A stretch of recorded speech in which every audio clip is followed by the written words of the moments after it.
बात आज की चैनल के कार्यक्रम आर पार में मैं सुरेंद्र चतुर्वेदी आपका स्वागत करता हूं। मुख्यमंत्री भजनलाल का भ्रष्टाचार मुक्ति का नारा क्या खोखला है? क्या सरकार भ्रष्टाचारियों को बचाने में रक्षा कवच बनी हुई है? मित्रों, भ्रष्टाचार करने के सर्वाधिकार अधिकारियों और उच्च पद पर बैठे राजनेताओं के पास सुरक्षित है। बड़े से बड़ा घपला कीजिए, रिश्वतखोरी के सारे रिकॉर्ड तोड़ दीजिए, एसीबी मामले में उनको दोषी भी मान ले, मगर उन पर कार्रवाई नहीं कर सकती।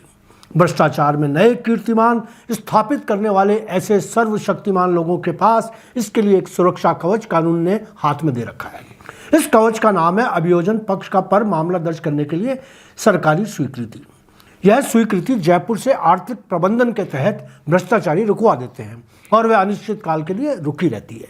राजस्थान में अभियोजन पक्ष की मंजूरी के लिए सैकड़ों हरामियों की फाइलें संबंधित अधिकारियों की मेज पर धूल चाट रही है। एसीबी इन फाइलों की अभियोजन स्वीकृति के लिए रिमाइंडर पर रिमाइंडर भेजती रहती है, लेकिन ऊपर वालों के कानों पर जूं तक नहीं रेंगती। यहाँ आपको पुख्ता जानकारी दे रहा हूँ कि 53 सरकारी विभागों के पास अभियोजन स्वीकृति के लिए 558 फाइल हैं जो लंबे अरसे से पेंडिंग पड़ी हैं।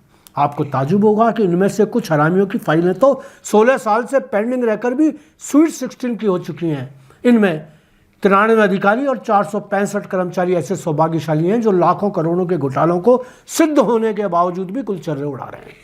भजनलाल सरकार ने 9 दिसंबर को भ्रष्टाचारी विरोध दिवस मनाया तो मेरा दिमाग खोजबीन में लग गया। सरकार यह बता रही है कि भ्रष्टाचार सहन नहीं किया जाएगा, किसी भी हालत में सहन नहीं किया जाएगा। सरकार भ्रष्टाचारियों को जेल पहुंचाकर ही दम लेगी, लेकिन असलियत यह है कि सरकार खुद भ्रष्टाचार में लिप्त लोगों का रक्षा कवच बनी हुई है। बेहद संगीन मामलों में पकड़े गए अधिकारियों, राजनेताओं और कर्मचारियों पर केस चलाने की मंजूरी ही नहीं दी जा रही।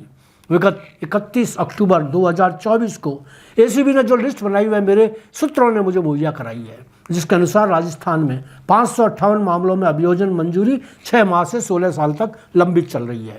इनमें IAS, IPS, RAS, RPS, doctor, mayor, उपमेयर तथा निकाय के और भी कई अधिकारी शामिल हैं। सबसे अधिक मामले स्थानीय निकाय विभाग के हैं। मेरे पास ही अजमेर शहर के 2 निकाय दिग्गजों के लिखित में मामले मौजूद हैं। स्थानीय निकाय के 114 और पंचायती राज विभाग के 88 मामले हैं।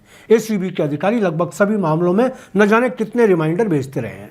मेरी जानकारी के मुताबिक, जो कि पूरी तरह प्रमाणित है, भ्रष्टाचार पर मामला दर्ज होने के बाद एसीबी को न्यायालय में चालान पेश करना होता है, मगर इसके लिए सरकार से अभियोजन स्वीकृति जरूरी होती है, जो मिलती ही नहीं, और चालान पेश नहीं होने से आरोपी का कोई बाल बांका नहीं हो पाता।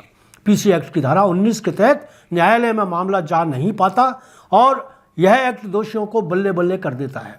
मजेदार बात यहाँ यह है कि राजस्थान के मुख्य सतर्कता आयुक्त ने भी सभी विभागों के सर्वोच्च अधिकारियों को 3 माह में अनिवार्यतः अभियोजन मंजूरी दिए जाने के निर्देश जारी कर रखे हैं, लेकिन सरकारों के बदलते रहने के बाद भी यह मंजूरियां नहीं दी जा रही। इस धारा 19 एक्ट का फायदा उठाते हुए कई भ्रष्टाचारी तो सरकारी सेवाओं से सेवानिवृत्त भी हो चुके हैं।